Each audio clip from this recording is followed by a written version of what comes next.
Енді кейбір осы жерде бір мәселе айта алады. Ой, имамдар айта береді. Кейбір имамдар мысалы астында джип машина мініп жүр, үстінде киген киімі де өте керемет, тұрған үйі бар деп айтып жататындар болады. Бірақ бұл бүкіл имам ондай емес. Бізде мына жанашыр жандар көп. Алланың разылығы үшін кейбір кәсіпкерлерге көлік мінгізіп жатады. Оны әлеуметтік желіден көріп жатсыздар.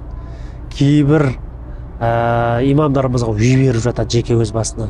Тіпті мен сізге айтайын, мына үстіміздегі киіп жүрген киіміміздің өзін осы мешіттің ішіндегі жамағаттар, біздің тыныштаршылығымызды жақсы білетіндер кеп сыйлыққа береді.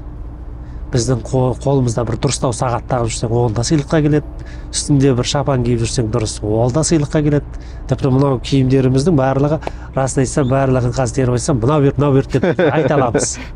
Алла жолында жүргеннен кейін осындай жанашыр жандарды Алла тағала өзі жіберіп қоятындығына